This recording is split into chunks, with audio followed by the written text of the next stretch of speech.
record. And welcome everyone to our third leadership session. It's my honor to introduce our trainer, Ms. Flora Oynick.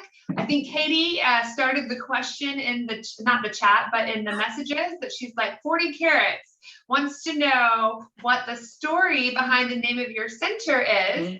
And then I will let you take it over from there. Absolutely. So it's a good story.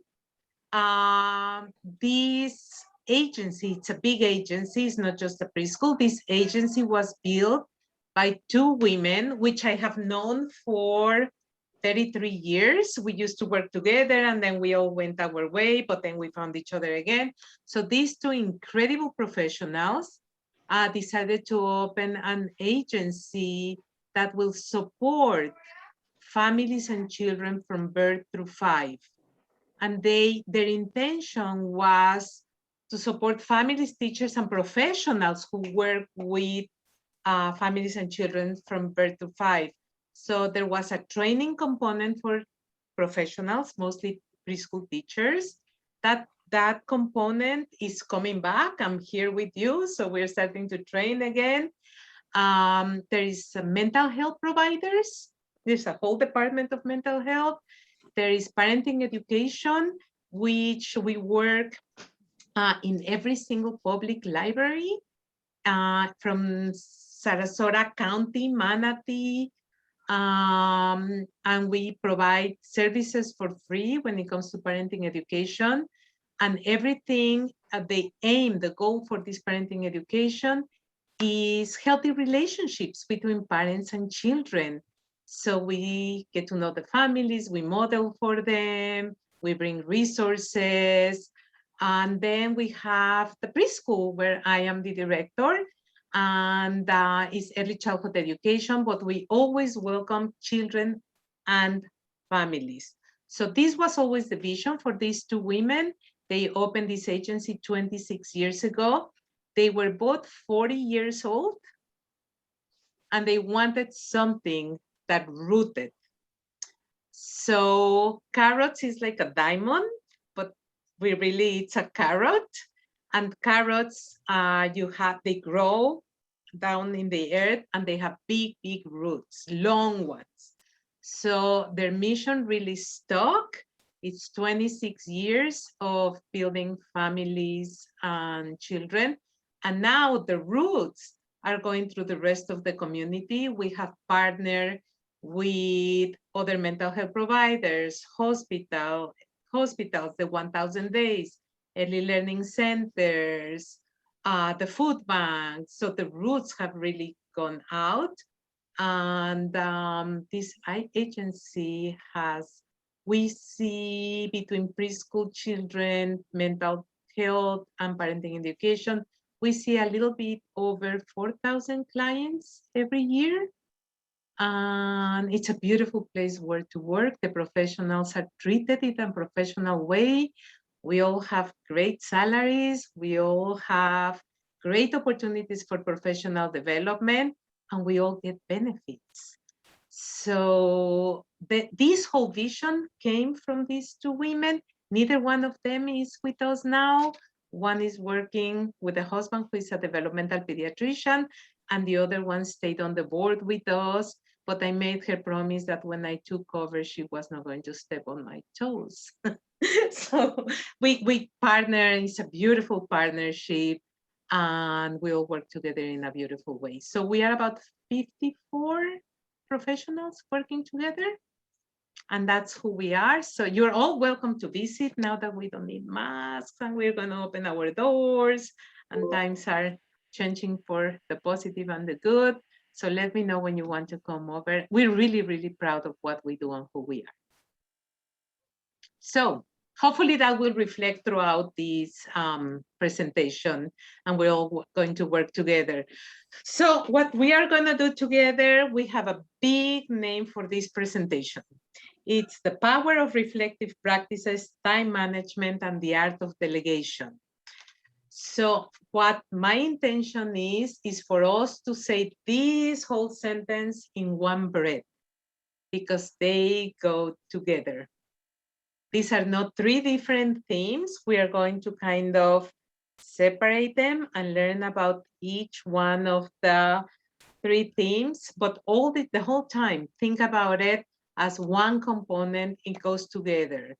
And before we start with the slides and the presentation, I think the reason why we put all this together is because the main reason why professionals don't want to get engaged with reflective practices is because it takes a lot of time to engage in these kind of practices.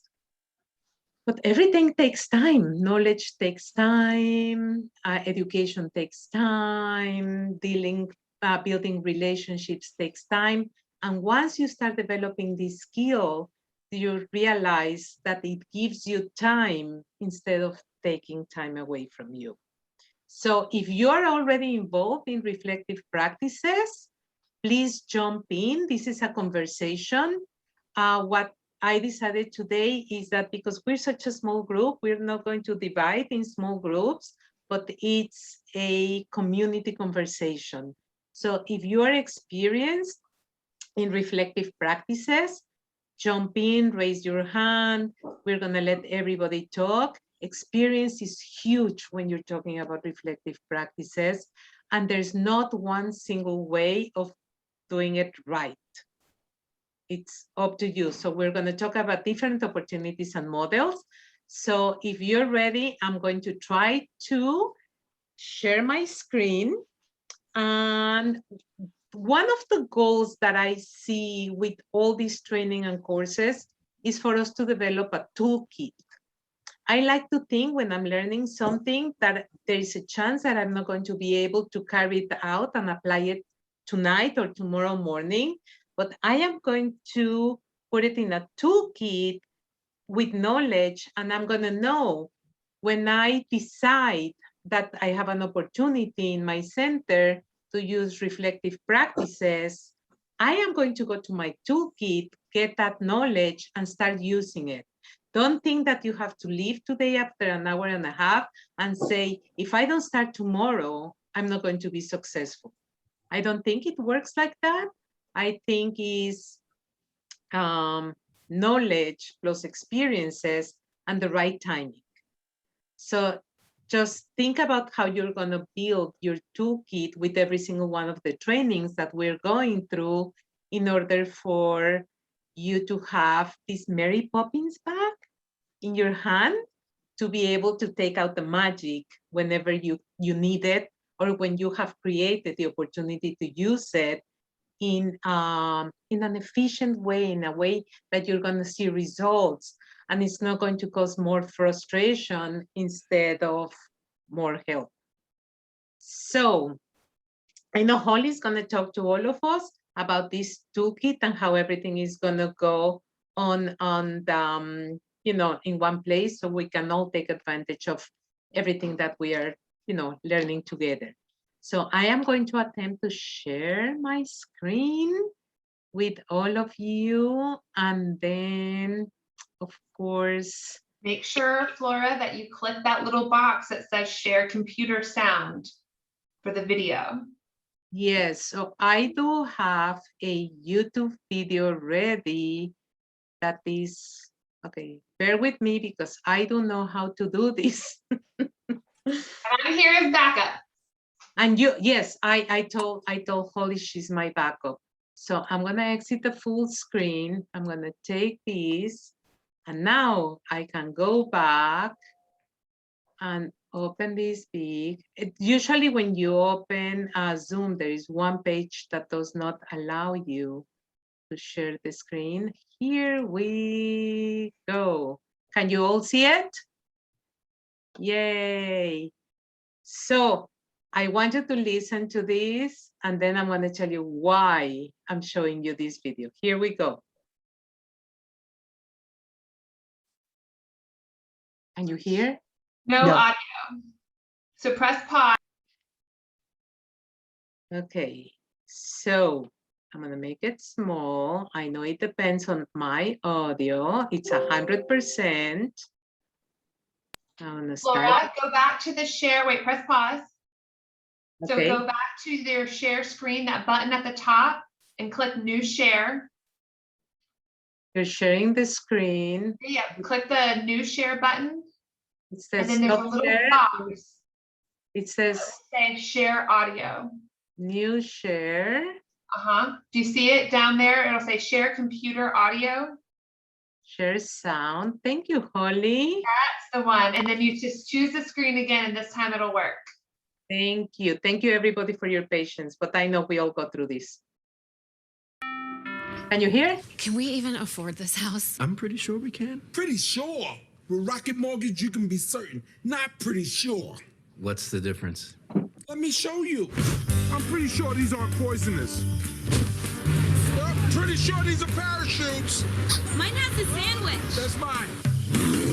I'm pretty sure you do not run. I'm pretty sure you could take Batista down. You're on. Yeah, I'm pretty sure this is trending. I'm pretty sure these hornets aren't the murdering type.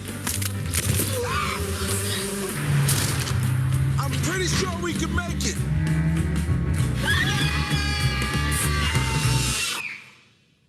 Certain is better. Let's go with certain. Good choice. When you're buying a home, Okay.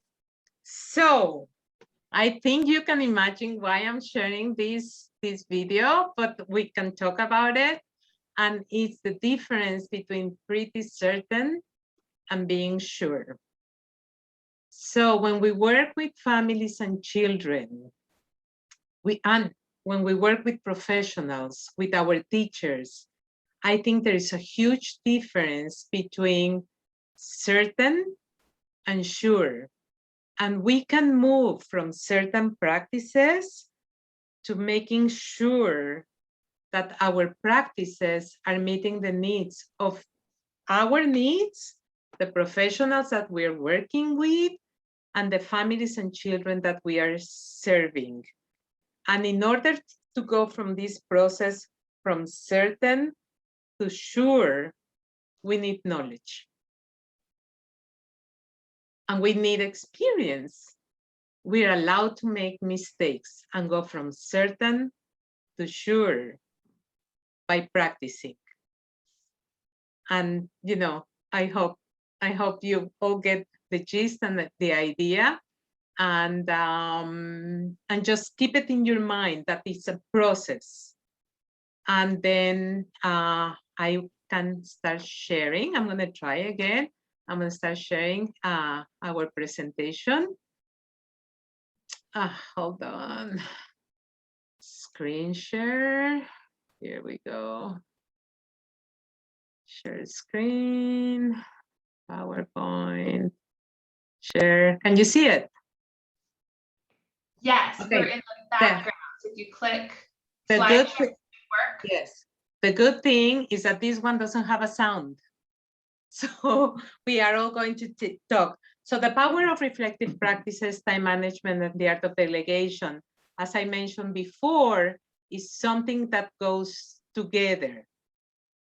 And we don't use reflective practices because we wear so many hats in our jobs that sometimes it's like we work with the children. It's easier to solve the problems by ourselves, to take control of our organizations and our practices and say it's done. And then we say, okay, I made a mistake. I'm going to fix it next time.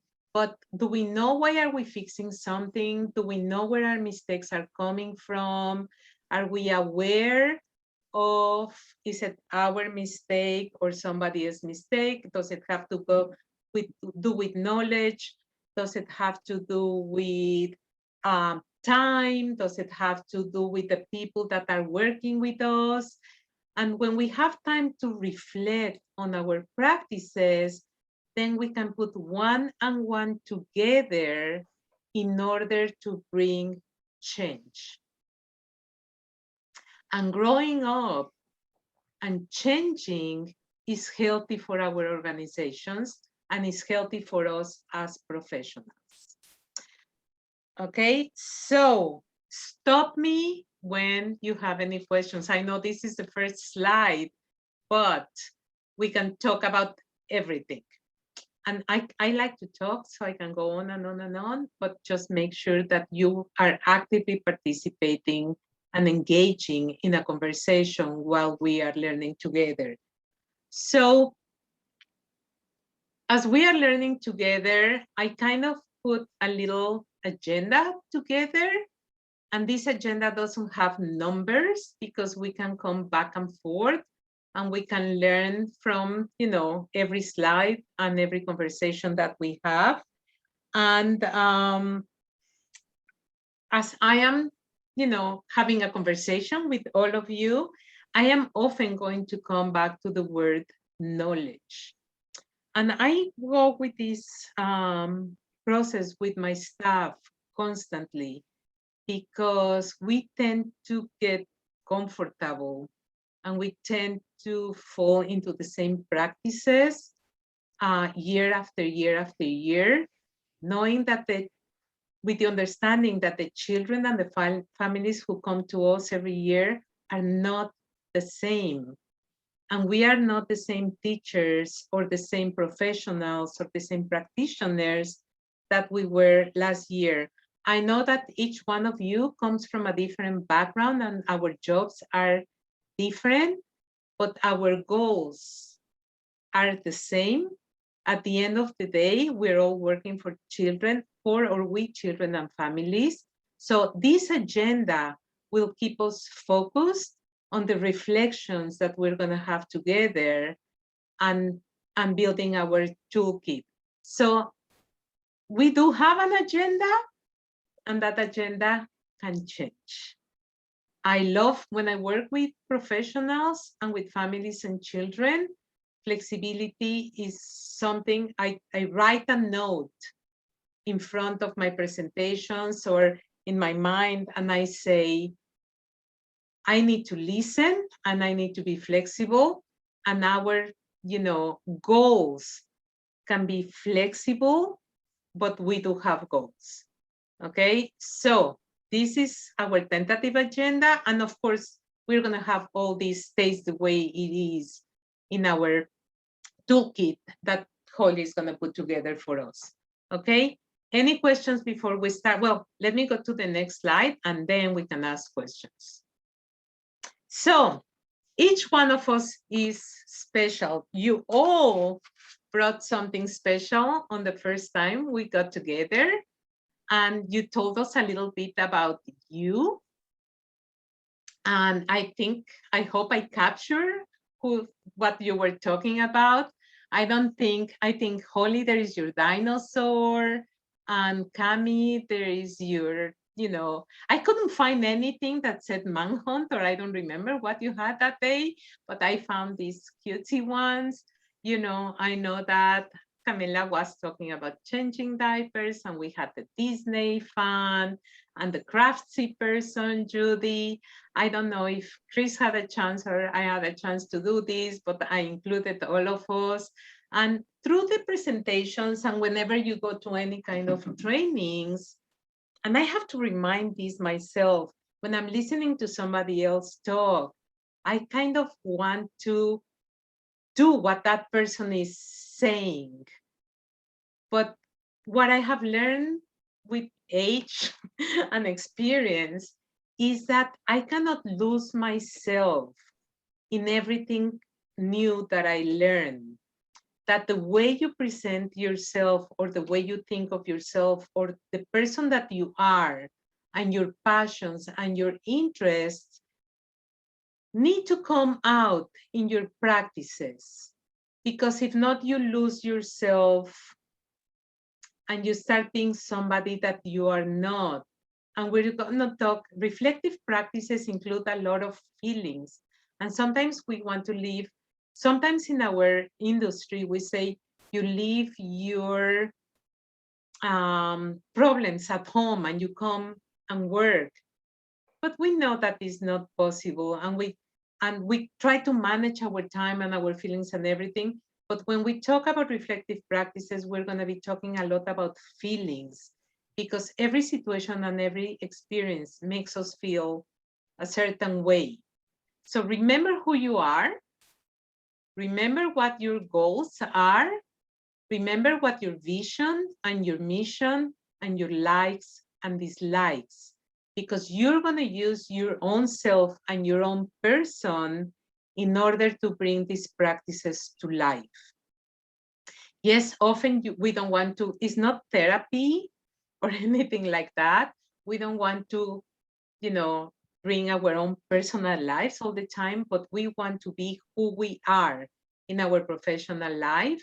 And we want to bring those strengths to our profession in order to function in a way that we love and makes us happy. So don't detach yourself from your experiences and your professionalism, because you matter. And we want to bring that across when we're reflecting on our everyday practices. Okay, I think I remember what everybody brought that first time. So I hope you remember what makes you happy. So during this presentation, what do you envision at the end? So I'm gonna let somebody, I want to hear from you. When you came, you drop everything that you're doing, is your lunch break, and you kind of had to, scramble to make it here today. What is your hope? What is your intention? What do you expect that will happen at the end of this hour and a half?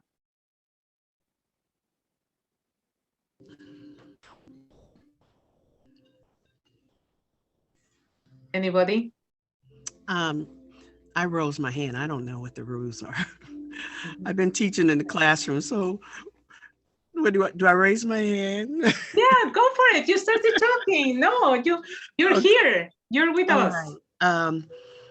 When I looked at the title, that word reflection is really important, and then I looked at the part about practicing it with time management. And a lot of times during the day, you get hit with a lot of things that they want you to respond to right away. And I sometimes have to step back and say, I need to reflect. Give me a minute. And I do a lot of my reflecting at night. When everything else, I'm away from work, and before I go to sleep, I reflect and say, well, wait a minute. Oh, okay. So then I can come in the next day with a plan of action that I feel confident about, because as the leader, I need to kind of know what needs to be done. And then afterwards, take some time to get with the team and ask them, so what do you think? Or you got any, what can we do next time? Did you see what I was trying to do? And then the art of delegating.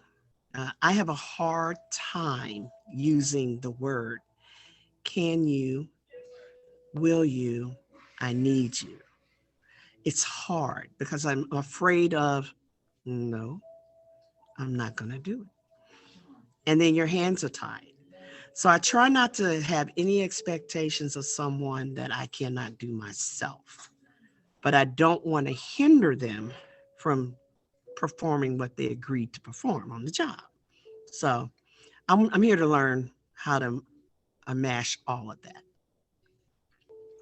Terry, I love hearing your listening to your thoughts, because you already mentioned many steps towards successful reflective practices.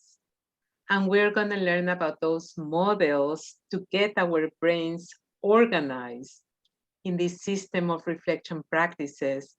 And it's funny, I was talking to one of the teachers, and we have been using reflective practices in our agency for a while, and I'm going to talk about it too, because it can be as simple as coming home and thinking about it to developing a process of reflection and time management and understanding where you get your staff involved and it becomes a ritual. So you thought about stopping, thinking about it, analyzing it, and looking for solutions. You are ahead of your game, which it sounds phenomenal. So keep those thoughts there because we're going to use them. Okay, anybody else?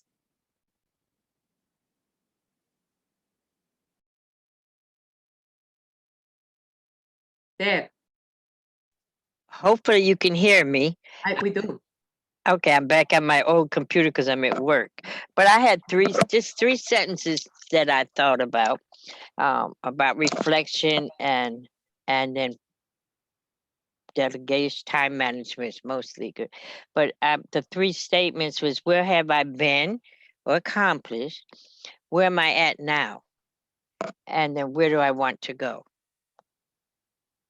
I love it. You just told me that you know about one of the models that we are going to work with, and it's the W's, where, what, when. So you are already using one of the models of reflection to help you get organized in your thoughts. And we're going to learn how to ask the questions to divide all these W's to be able to come to a conclusion and better and different practices. So, you know, like I told Terry, save that thought because we're going to use it very, very soon. Anybody else?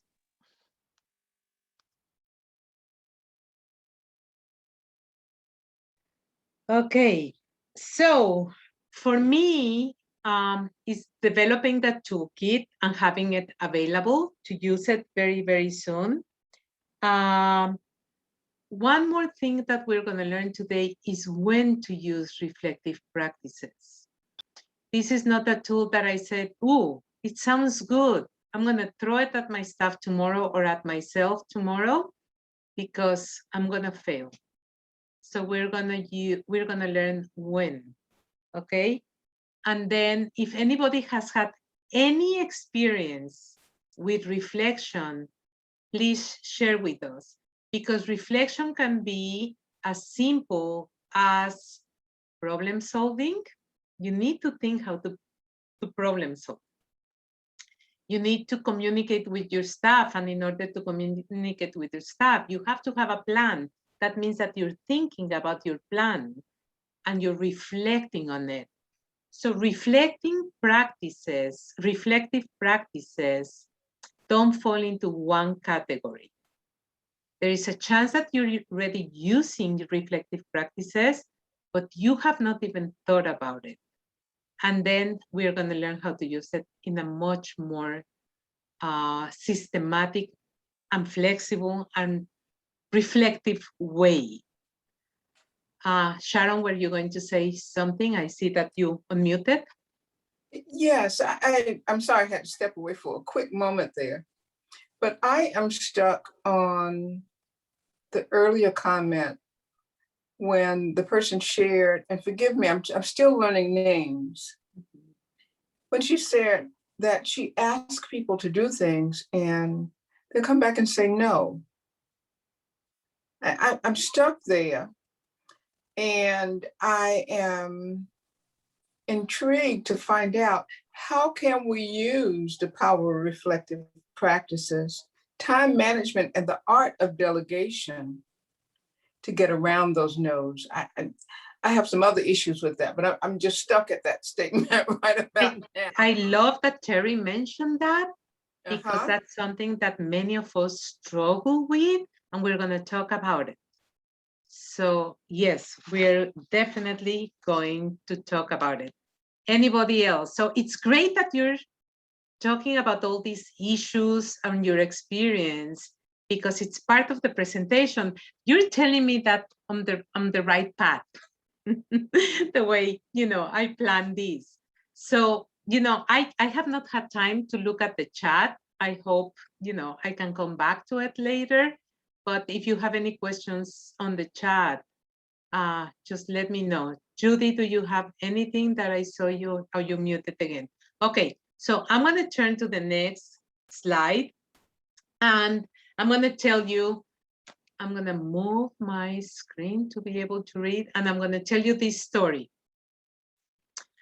that I found in a book that I absolutely love, and it's the 5 steps of leadership. You have the, the resource right there, and you're going to have it at the end.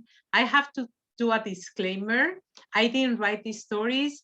I am not a researcher. What we're talking about here is my own experience and how I have used resources to come to this point in my professional career. So this is one of the few slides that I'm going to read. So try to follow up with me, and it's a beautiful story. If your role as an early childhood professional, have you ever felt like you were standing before a mountain you had to climb? As it loomed above you, you may have felt that there was no way you could ever get to the top. Perhaps you felt alone, with no one and nothing to help you. Now, imagine that instead of focusing on the mountain, you turn around to find that behind you were people waiting to help, each with unique tools, skills, and knowledge. Everything you might need to make it to the top if you all work together. This metaphor for early childhood professionals, whether you are a policymaker, an administrator, a program director, a coach, a mentor, or a classroom teacher, invites exploration of those around you. It presents a question. What if the solution to your dilemmas and to those situations where you feel stuck are living inside the staff, the co-workers, and the families of the children in your own program? What if by changing your position or turning around, you will find you have everything you need? Any thoughts?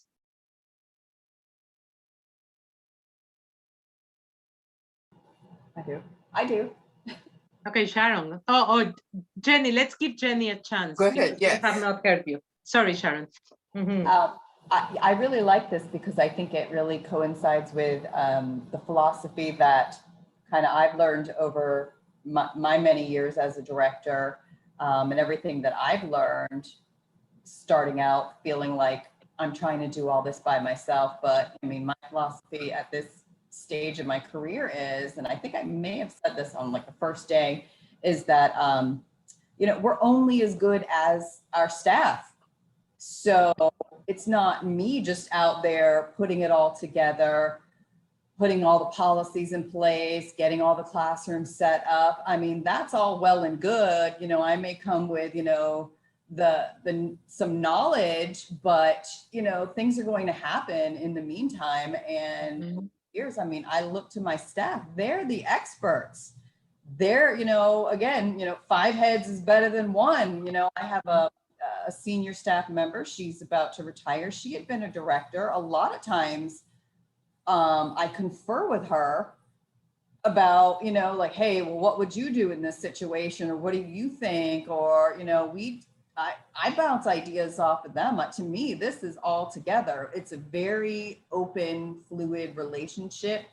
If I'm going to make big decisions, I want to get their input.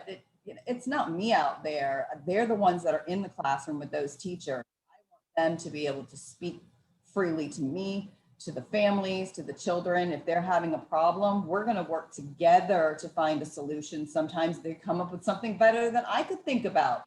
So, I mean, I defer to them a lot. I think this is a group effort.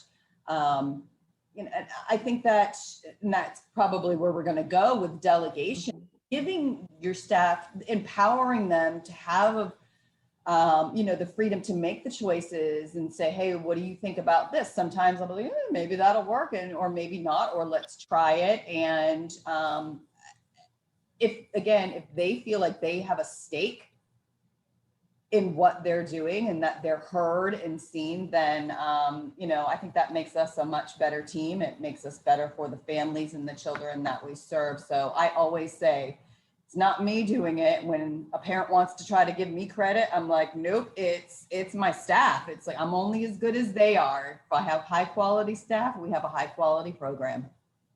You're right, it's ownership and a sense of belonging.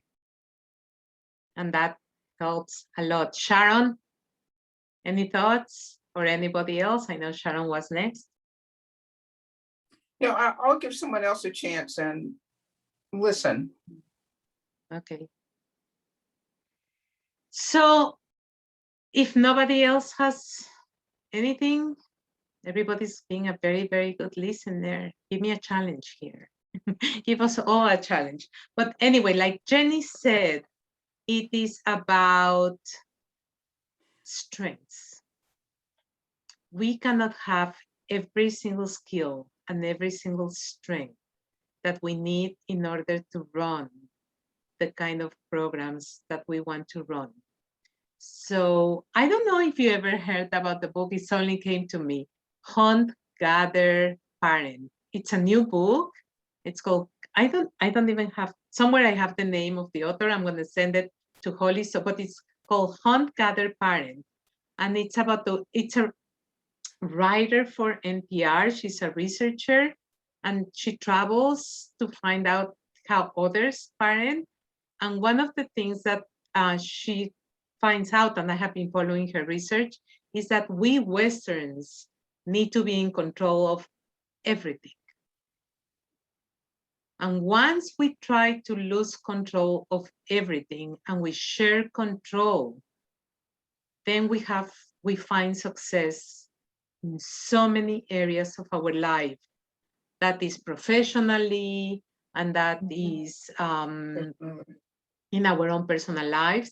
So if you have not read that book, I strongly recommend it. It's we have been using it a lot in our, in our practices, and it's that control that we think that we have to have, and we don't.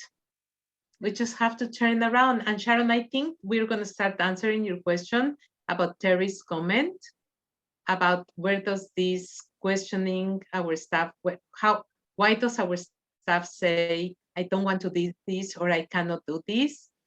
And I think what we're going to find out, it has a lot to do with knowledge and feeling good about what we're doing. And we're going to talk about that too. So what this story is, this metaphor, this story is telling us is look around you, and then I'm going to remind you, take one step at a time. For me, in my practice with my own staff, I started working for a whole year with the teachers during staff meetings until I labeled that what we were doing was reflective practices. I did not make it a task. I made it an experience. And then we fell into this beautiful routine of reflecting together. And then we are just starting to work on reflecting on our own, for our own professional growth and development. So it's one step at a time. So the art of delegation. So what we have on this table is something that you can find on Google. You can add and take whatever you want. So this is something that I am going to insist in you focusing on. Words like time management, reflective practices, delegation. If you go and Google them, you can find many descriptions and definitions of these concepts of words. When you start working with your team or yourself, use the same definition all the time. Reflective practices stem from psychology, and they were used first, psychiatrists, psychologists, then many teachers are using it for students. It was used a lot and still used a lot, reflective practices, in the world of nursing, nurses to find out, if a patient died, what happened, what are we going to do, how are we going to reflect, not to hurt people anymore. And when it comes to education and mostly early childhood educators, it's kind of a new concept that we are starting to really focus on, even though, some of these theories of reflection have been around for a long, long time. So again, one of the things that hampers this practice is time management. So take 1 minute and if you have a pen and paper, start putting a list of what are your skills, your abilities, and what tasks do you have to perform every day. So I'm going to give you 1 or 2 minutes. We don't have to spend a lot of time. You can steal from my own list, but, kind of jot down, on a piece of paper, what are your strong skills? What are your abilities? And what are your tasks? So I'm Say going it one more time, Ms. Flores, say it one more time. It's on this. It's right here. It's on the skills, abilities. Oh, and okay, thank you. That's okay. And I forgot to write here tasks. So take 1 minute to do this, and just for you, you're starting to reflect. This is one reflective exercise.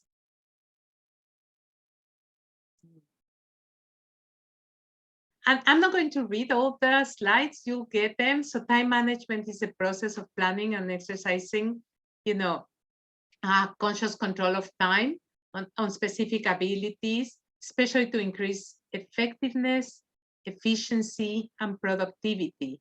And I think we all want that, right?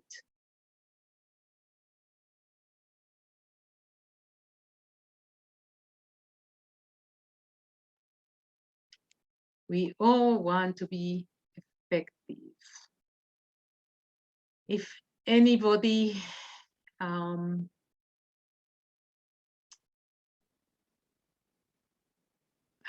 here, for example, I'm reflecting now.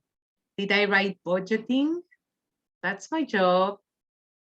Did I write? The more I look at this list, the more overwhelmed I get, right? Because we wear so many hats.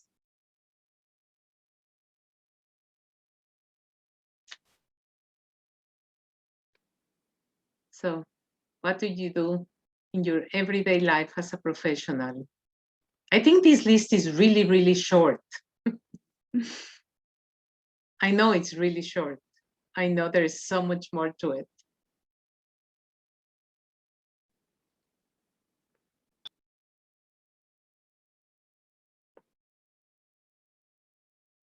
Okay, do you have at least, 5 to 10 words there on your list?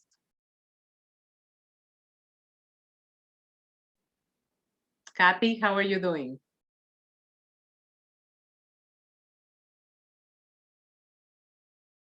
I'm sorry, is that me you're asking? I'm Katie. Yeah, how are you doing, Dominique, Kathy? How are you doing with all this? It's a good list. Okay, you add whatever belongs to you. Right. I'm sure my list it could be very, very different to yours, right? Yes, yeah, you can really, it can be very personal. Yes. So now this is what you're gonna do.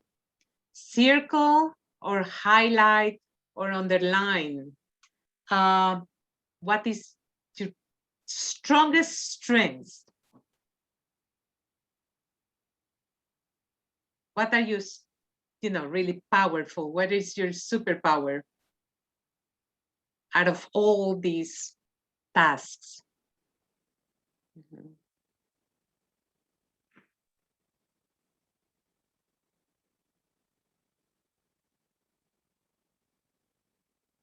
And now highlight what you like doing. That's was, I left like 3 things on my list after I highlighted what I really, really, really like doing. So Flora, I know I'm not a student, but I can't help but reflect on this. And so I just wanted to share like Go for it. how oftentimes we make that list of like prioritizing like the things that you have to get done, the things that you do every day. And you just really threw me for a loop when you just said, now highlight what you like doing. And I was like, oh, right. Like that list of all the things that you have to get done, especially as you make the transition from, I'm going to call it the doer or being a pace setter, for example, to now being a leader, you find yourself shifting from the things you love to do, maybe like being in the classroom, to now doing more of that administrative stuff. So I just, like, you just made me have that moment, like all the things I'm doing, right? The things I'm really good at.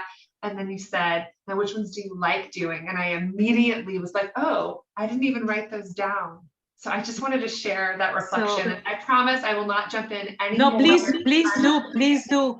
So I don't know if you noticed, but when I said highlight the things that you like doing, I even said it a little bit louder. How often do you stop and enjoy the things that you like doing in your everyday life at work? So Kathy, I see you shaking your head. This is burnout, right? I'm looking, I'm good at my job and I'm good at organizing and setting deadlines but do I love doing that? Okay, hold that thought because we're gonna hold it and you're gonna start talking on the next slide. Okay. I will need you for the next comment. So okay. Does anybody want to share what do you love doing? Yes, I love schools. I love education. I don't call them challenges. I love the opportunities that are presented to you. I'm a strategic thinker. I enjoy infusing teams with strategic thinking, that team building, and being able to move them forward. I don't like mundane things. Don't expect me to teach a lesson 10 times right behind that. That's not me. Sharon, that's great. Now take your list, Sharon, and everybody else, and put a little star on those things that you have to do, but you do not like doing. Or maybe you don't have to do it, but it's on your list and it's there and it's part of your professional life, but you don't like doing it. I'm going to tell you what I don't like doing. I don't like making schedules. Kathy, I'm so sorry. I know you like this. I know you talk about it. But when I have to make all the schedules for stagger all the teachers at the different times, when they come in, they go out. Gosh, I have the perfect teacher who has that kind of mindset. And she's so proud when she finishes. This one is leaving in at 1:30. This one is coming at 8. This one is doing this. And I go, good for you. Make a copy and that's what I'm going to use. I don't have the brain, the patience, or anything like that. So you know where we're getting with this? Time management. So then this is something that I use and you can create your own. Anybody else wants to share what you like or dislike doing? I have a problem with meeting deadlines. Mm-hmm. I'm just so busy, so much a multitasker that I lose sight of deadlines. Okay. And I get engaged in what I'm doing and forget. So Judy, that's great that you mentioned that because I was reading a whole new paper in research about how multitasking does not exist. That we try to do so many things at the same time that something has to go. So this idea of being busy and multitasking like the highlight of who we are, it's making us not reflect because we think that we multitasking. And I'm not saying that we don't multitask, we do. Judy, you're absolutely right. We're trying to do so many things because we wear so many hats. but we cannot be efficient in everything that we're trying to do because multitasking is not good. So where are we going to concentrate and stagger all these things that we have to do in order to do them right? Not like the video that we saw at the beginning. It's just kind of there, or we are doing it well, not to have to pick up the pieces later, right? I need to check on my time so we can play in, oh, here, let me do this a little bit faster. So we tend to make our own stories of everything that we have to do, but let's concentrate a little bit, take your list and check out where you are now and today. What is, maybe we are bringing experiences from other jobs or things that people told us that we had to do, and then we're mixing everything together right here, right now, in your everyday life, in this job, with the needs that you have today. Be honest. Are in all that list that you put together, do you really need to do all those things?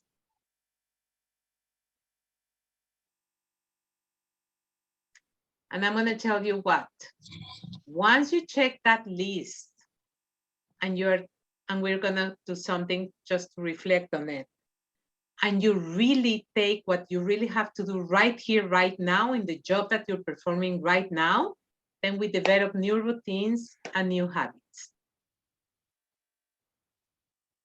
And we stop making up the stories. And we just focus on what we need right here and now. So tonight, when your homework is going to be reflecting on your list. So you can then establish reflective practices and new routines and new habits. Make that your homework. So you can know what you need here and now, in order for you also to love what you're doing. Okay. This is a form that I use. And this list is a big table. And I just divide it in 5 priorities. And I take my whole staff, or the people that I work with, my people that come from the outside, my therapists, my office managers, everybody.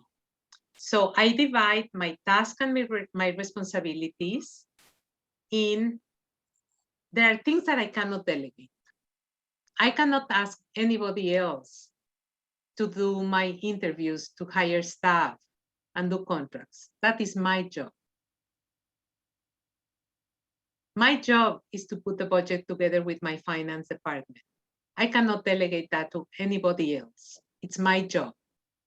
So I start writing my task and my responsibilities, and I put them in different categories from 1 to 5, right? From the things that I cannot delegate to the things that I can delegate. You can see the list right here. I don't have to read it for you. Sometimes I cannot delegate the whole piece, but I can get some assistance. Sometimes I can delegate the whole thing. So go from things that you cannot delegate to things that where somebody can support you and help you. You tell them what to do and choose the people that will do it. There are some people who will look at you like if you had 4 eyes and will say, why are you giving this to me? And choose the people who have the knowledge and the skills that you're delegating. I make 4 or 5 copies of this table, and I keep on writing and scratching until I can define how am I going to meet my needs and the needs of the people whom am I delegating to, right? Because I am empowering them to take over some of the responsibilities that I don't have time to do, that I don't like doing, but I don't tell them you're going to do something that I don't like doing. I never say that. And then there are things that you must delegate. Why are you getting stuck in doing things that you don't have to do yourself? And people love to partner with the director, with the leadership. People feel empowered and happy to be an active member of your community. So make sure you use something like this or something that you created to delegate and give them authority to do it. Any questions?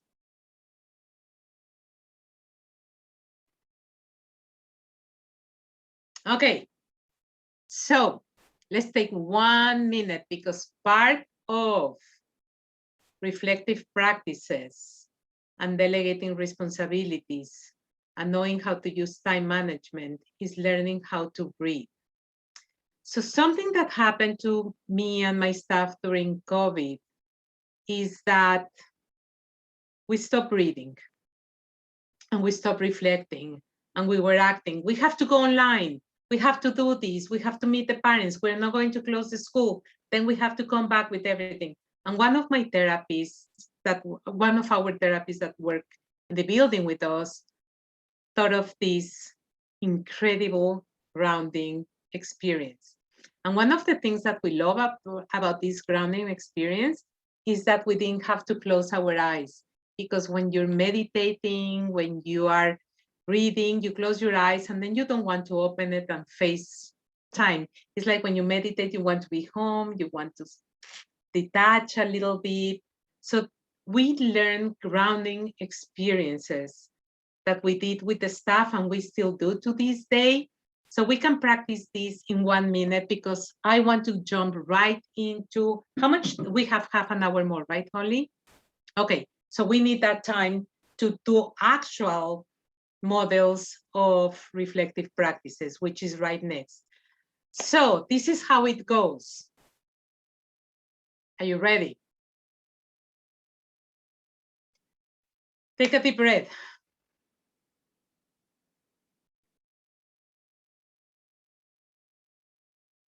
And now acknowledge 5 things you see around you.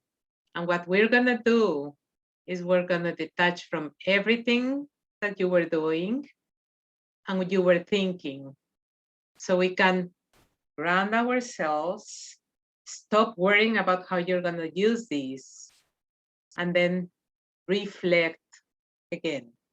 So think about 5 things you see around you.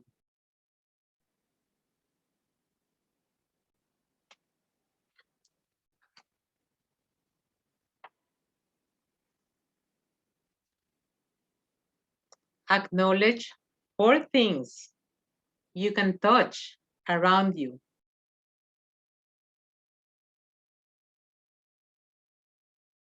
And take a deep breath in between. Acknowledge 3 things that you can hear. It can be inside your office or it can be outside. 3 things. And take a deep breath.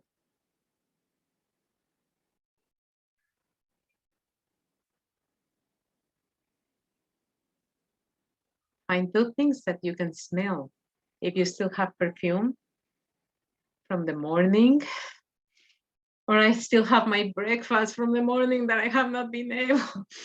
Oh, it smells like delicious. Your coffee, there you go. What a great experience. And as you are smelling, guess what you're doing? You're taking deep, deep, deep breaths. Acknowledge 1 thing that you can taste right now. This was supposed to be your lunch break. You can taste your coffee. You can take a little drink of water. And if there's nothing you can taste, acknowledge a feeling. And take a deep breath.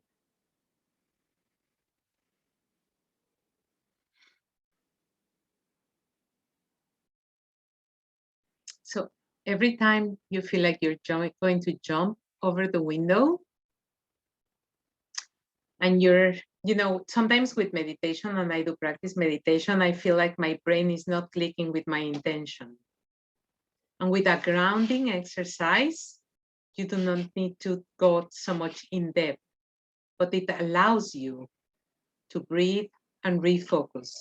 And I use this grounding exercise a lot when I have staff meetings in between the day that we have school until 1:30 and then we stay until 4. And then we are still all excited about work, but we need to think about professional development. This is an incredible way to stop and start all over again. Have you ever practiced a grounding exercise before? Did anybody ever use a grounding exercise? Holly, you have. I absolutely love it. I don't feel good meditating in front of other people. I need my space, but I do like to feel grounded. Okay, now that we had time to breathe, let's dive into reflective practices. When you start working with reflective practices with your staff, find one definition of reflective practices that meet your needs and your philosophy and your goals.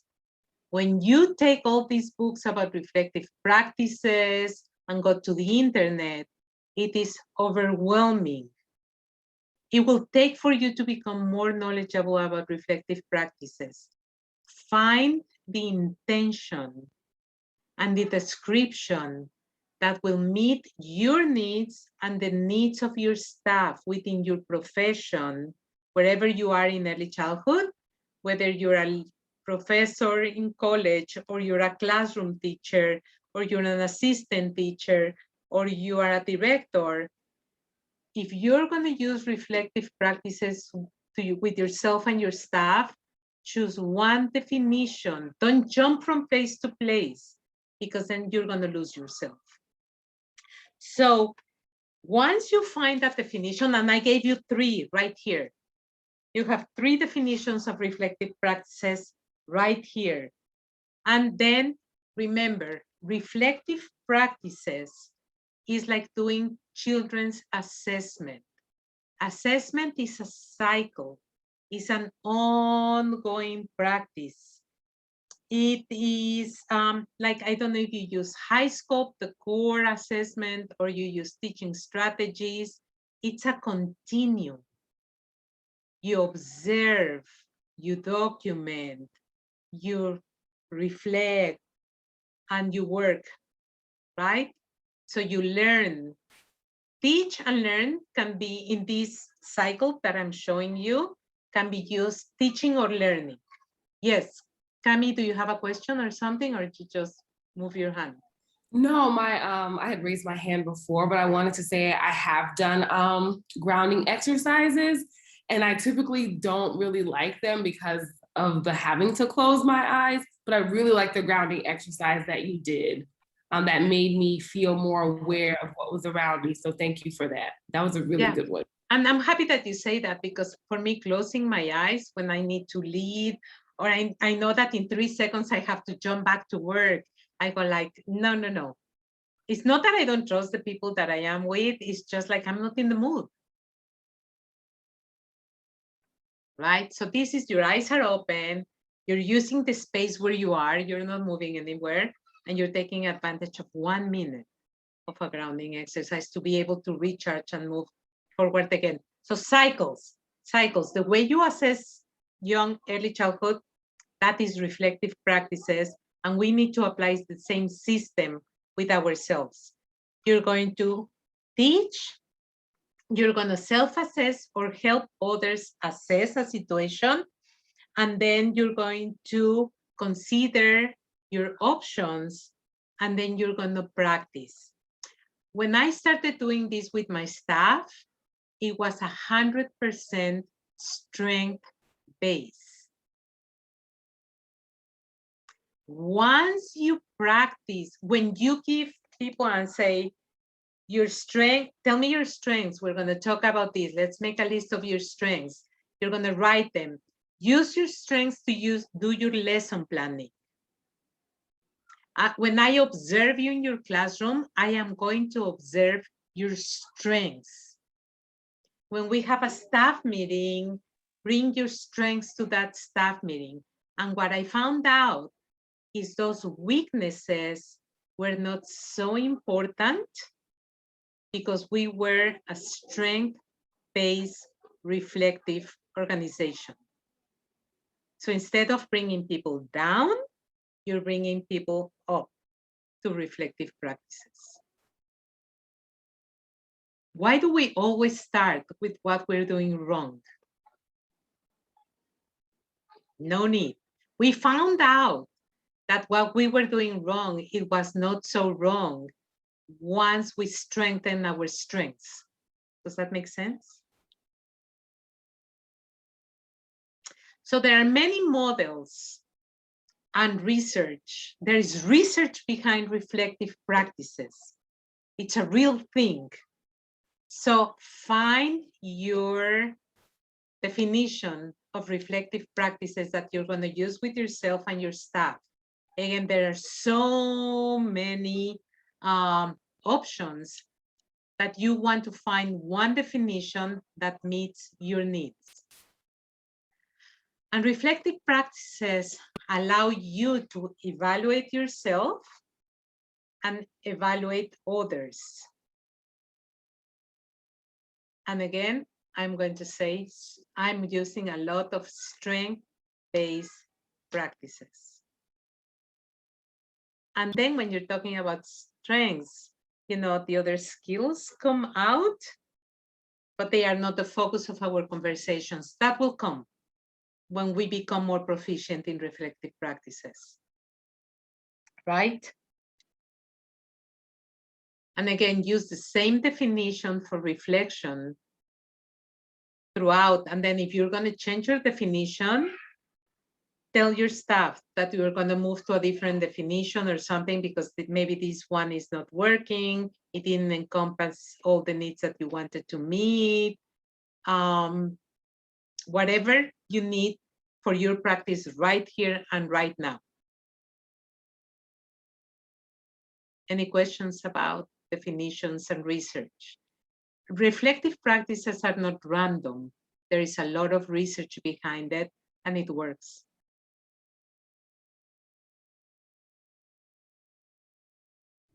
When we talk, yes, Dominique. My question is, like, I'm in the classroom, so I have a co-teacher. I'm just wondering, like, how can I get my co-teacher, whoever it's going to be, because I don't have one at the moment, to, like, do this with me maybe at some time during the day, maybe nap time. Like, I would like them to, like, do something like this with me so we could be on the same page. Let me go to the next slide so I can answer your question. So find your definition of reflective practices. What do you need in your classroom? Why do you want for your partner to join you? Okay, and let's do this together. So this is all theories of research. You're going to find that since the early 1900s or even before, there were studies in education about reflective practices. Dewey, Sean,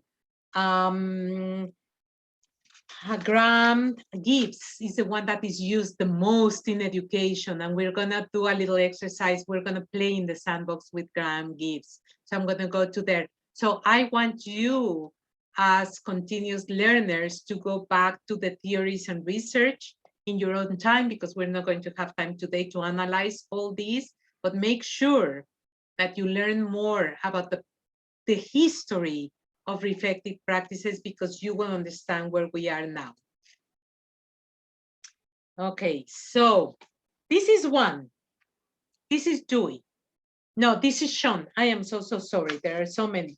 I love to use this reflective practice because it is like almost a one-step shop. You know, it's easy, it's convenient, it's fast, and I love Sean's definition because Sean talks about professional artistry. What Sean describes about our profession as educators is this kind of reflection, when it falls into place, and I'm going to read to you how he describes it, that I absolutely love, is like we are artists when we achieve reflection, right? So professional artistry is evident in those moments of highly effective or beautiful practice, which, when witnessed, may seem inexplicable or even magical. It involves a complex blending of what the professional knows, senses, and it's capable of. When you use reflective practices in an effective way, it's a piece of art. It's like a little bit of magic because it brings all your awareness into the practices that you're having. And when you're aware and you go through steps of reflection, you serve your children and your families with knowledge. So, for example, Sean, in his piece of professional artistry, divides in a very simple way the process of reflection. Is reflection in action and reflection on action. And you are thinking, what am I doing? Am I doing it right? What happened? Was I successful? So when you end a lesson or an interaction with a parent or an interaction with a child, and you are in this interaction, you are thinking and acting immediately. And you're thinking, what am I doing? After this experience, the reflection on action, you stop by and you go like, oops, or, oh, what did I do? Did it work? Will I do the same thing again? So it's very simple, 2 steps with many questions in between. Holly, are we going to have, I see people taking notes. Are we going to have all these available for everybody to see all these? Perfect. So pace yourselves because we're going to have them available. And all these resources are going to be in your last page. You don't have to research anymore. Everything is there. So Sean gives us one model of reflective practices. This is one that it's kind of intuitive. But when you have the model in front of you, you're kind of thinking and reflecting on the steps. Dominique, so with your partner, quietly, without telling her, we're going to go through this process because now you're going to be the expert. You can say, let's plan. So today we're dealing with somebody's behavior. And this is your inaction. And this is what happened when this experience was going on. So you're gonna say, you're gonna have all these comments or questions with your partner. We're in the classroom and this child is misbehaving. This is inaction. Oh, is this child with his behavior going to hurt somebody? What are we going to do? Because he's going to hurt himself or herself or somebody. And you're going to go ahead and act immediately. But you're already using this model, right? And it's a cycle. Once your class is over, you're going to sit with your partner and you're going to say, ooh, what happened? Did we handle this situation well?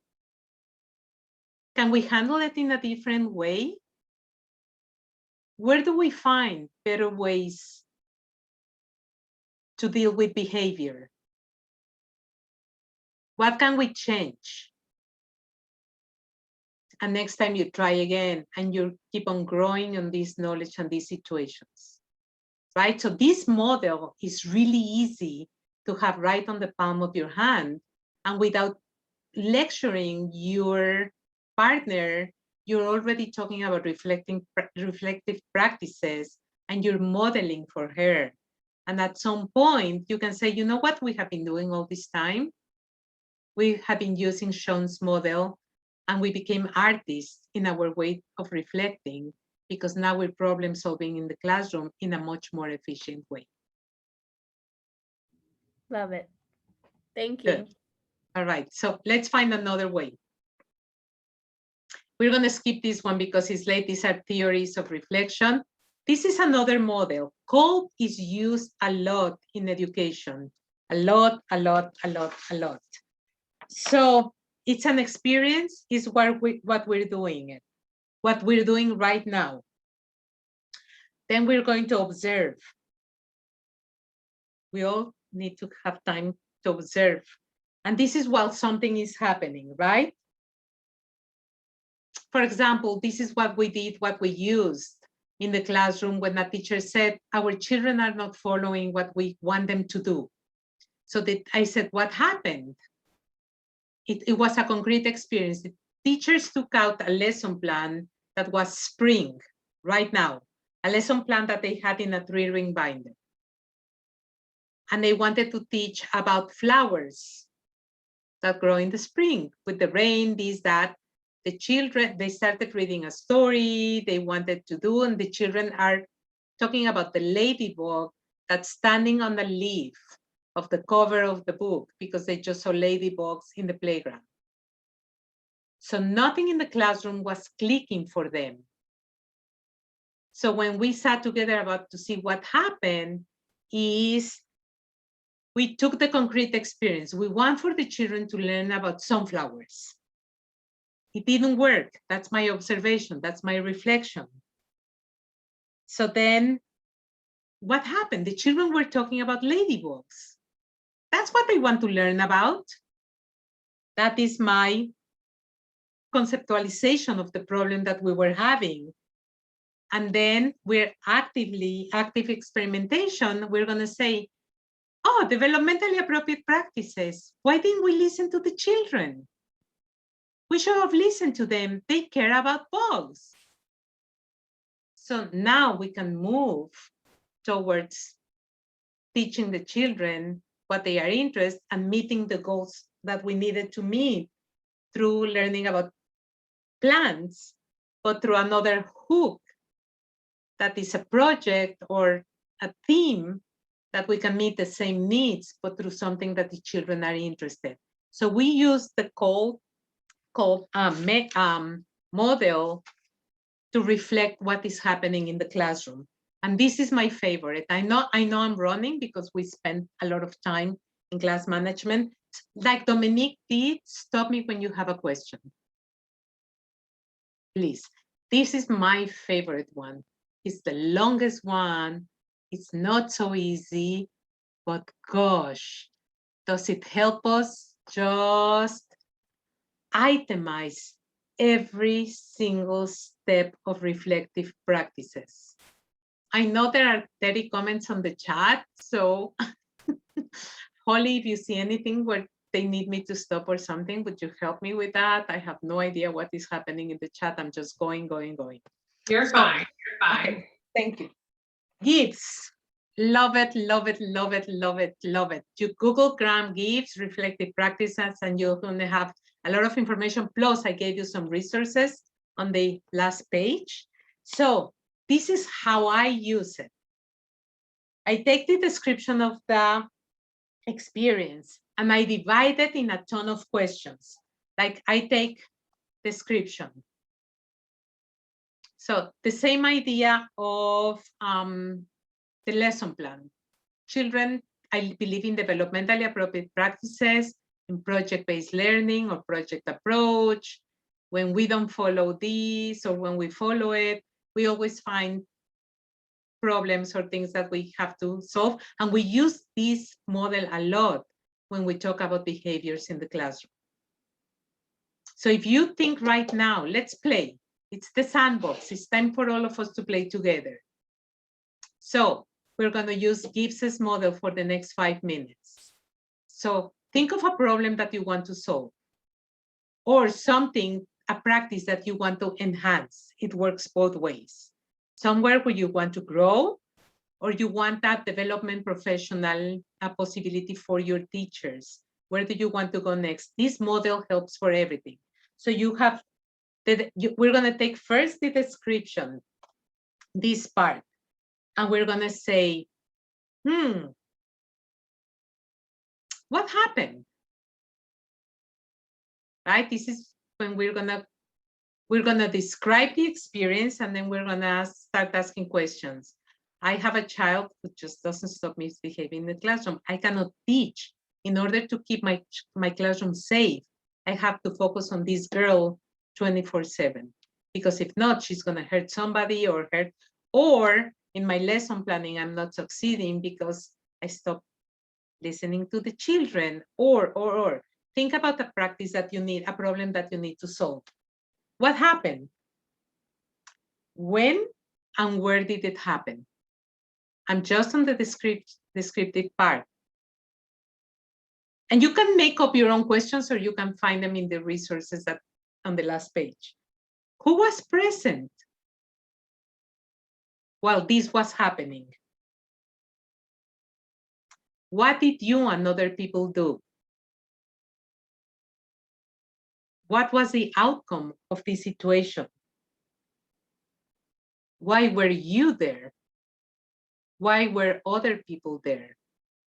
We tend to have a lot of people involved in situations, and it makes problem solving really difficult. What was your first intention with this experience?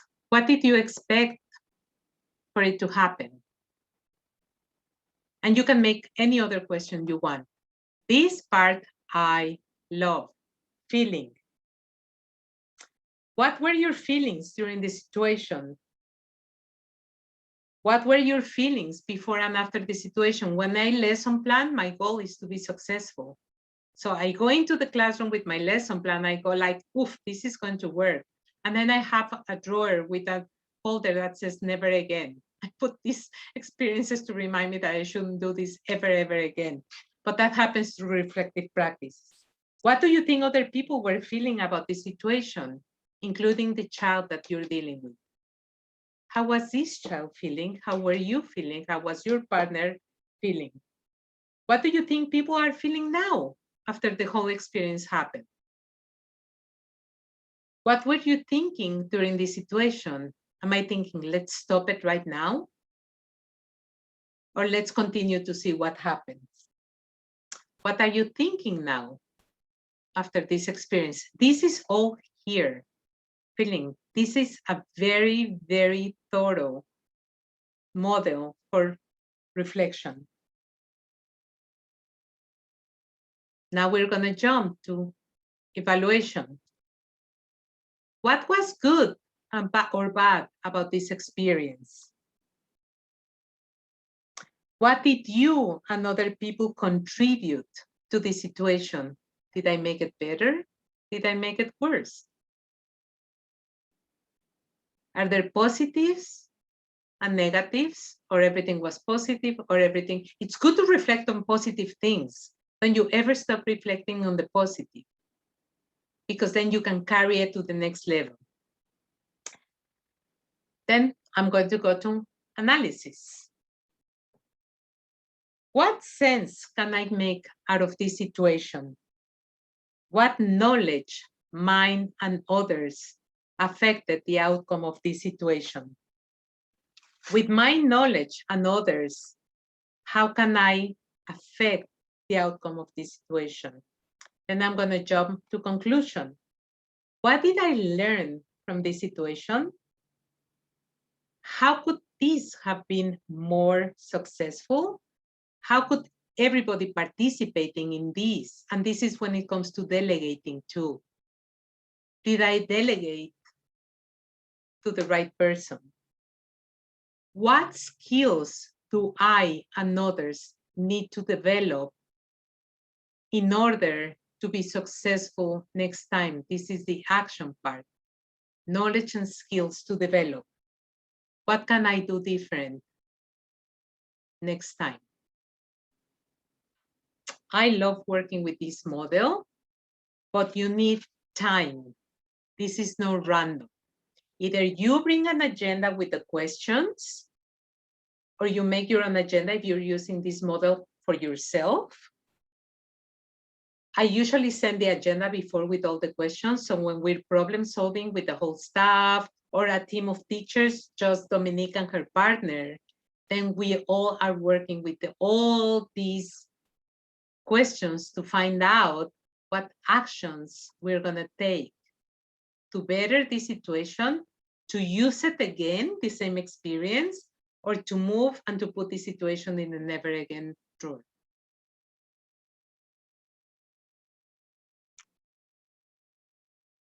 Everybody okay? And I love this one. Simple. What? So what? Now what? This is a great model, easy. It's a simple framework in educational practices, but this is the kicker with this one. When you go to the what, it's not your own perception or your story, is you have to think of the exact situation that happened. If you give me your own story of a situation and not the picture of the situation, then the so what and the now what will be completely different and ineffective. So if you're going to use this simple model, think of the exact experience or situation or problem that you want to solve. There's very little, it sounds so simple, but with this Driscoll model, there is very, very little flexibility. If you're going to work on the what, work on the actual what. Because if not, the end result, now the what, is going to be something completely different that was not the intention that you were going to have. Right? When do I use reflection? I use reflection with intention. And you can use it in all these different situations. But you have to plan it. It's not random. Or if it's random, then go back and say, these are things that we need to think about, and then let's come back together, which I often do. You don't have to solve every single problem now and today. You don't have to learn about every single experience in the moment. Just say, let's come back and we'll talk about this again. So one of the biggest problems that people see when they use reflective practices is that it tells a lot about who you are and how you practice. And that can be very dangerous for all of us. Sometimes we want to hide behind the fact that we are not so knowledgeable, or the fact that it's not easy for us to change, or the fact that we are not willing to take more responsibilities. So many people, like Terry said at the beginning, will say no because they are afraid.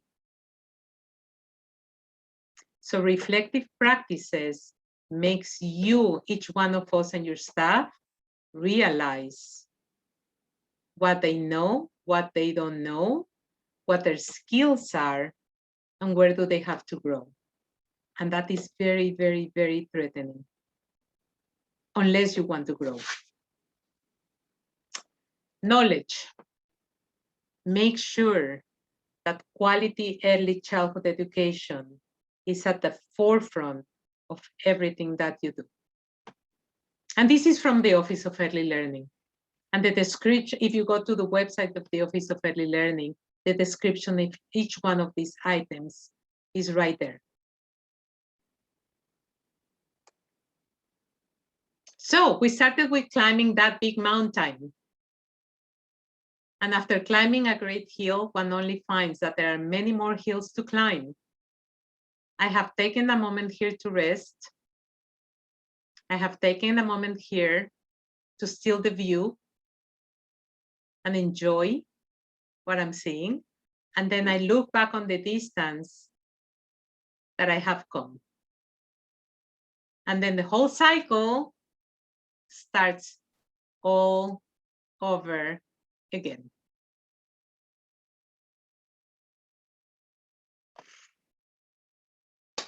And it's 1:30.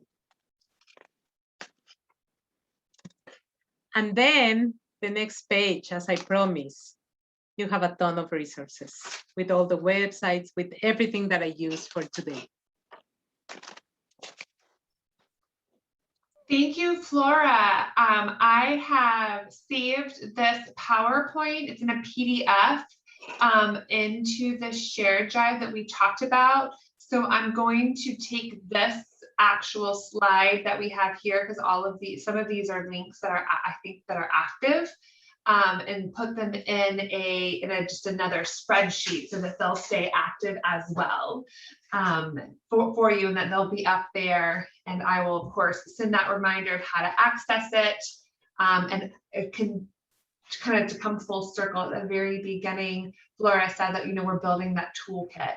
And that is what that online folder is. So if you've not been able to access that online folder, please let me know, drop me an email, send me a text, whatever, and I'll make sure that it becomes available to you.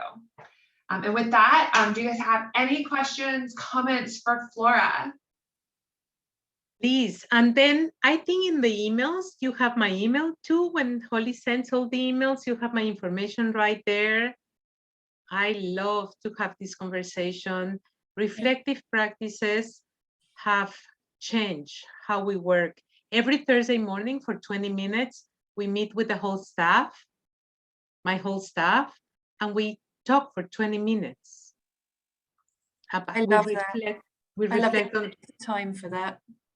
what we do is we set our classrooms the night before the cleaning service, and they know that we have cleaned the class tables and everything the night before, and they just clean the floors and all that stuff, and the tables, the activities and the environment is set, and we come at 8:30 in the morning.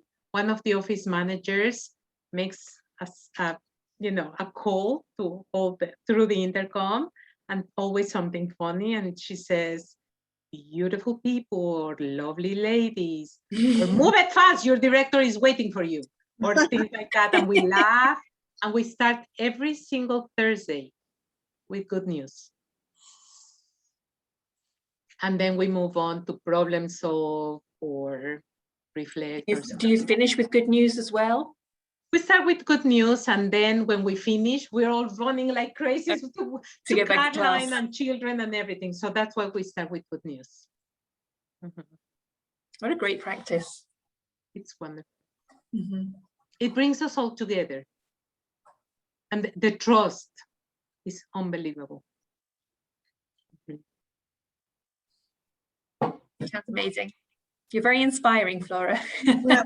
You. Wealth You of are too. information. Judy, what? A wealth of information. Thank you. Thank you. I like what I do. That's what I highlighted on my list. It's obvious. Sharon said. I better like it. It has been over 30 years. I was gonna say, if anyone, I'm sure everyone has Netflix, but there is a guide to meditation on Netflix, and I've been doing it every night. It's just really cool. It's like a bunch of visuals and a very calming voice talking to you, and I think of it like 22 minutes, but take time to look at it. I mean, it's been helping me like de-stress because I'm in college, work full time. I always like to do 1,000 things, so that is really good. If you have it. That's great. Thank you for that information, Dominique. I was going to share another book title. It's called 10% Happier. It's by Dan Harris. And I thought I had it on my bookshelf, but I think it's actually on my bedside table. So I'll put for the book recommendations, and something I had shared in the chat about meditations.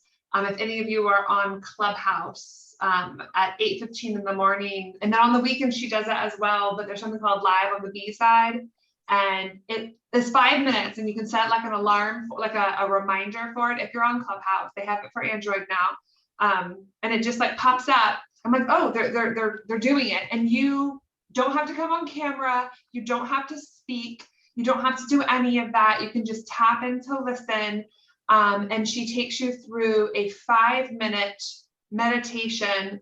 Her name's Shantae. She's down in South Florida, and then they reflect on it, and it's literally 5 minutes. And she says, wherever you're at, if you're sitting down, if you're on the move, if you want to close your eyes, if you want to keep your eyes open, and every day there's a different intention. And it's not quite 22 minutes. I think I want to do the 22-minute version, but it's a great way to start the day. And then they do it on the weekends a little bit later. But it's called Live on the B-Side. If you're in Clubhouse. Thank you for that, Holly. Yeah.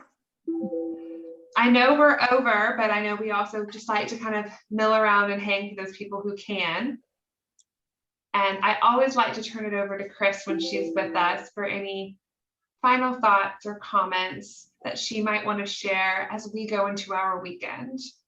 Well, as I think, can y'all hear me? Okay. Yeah.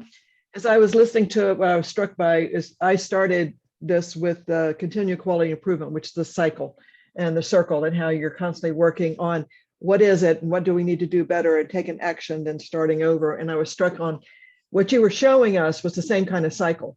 It is do it and reflect on it, and then how do we improve, and then we keep going as that circle.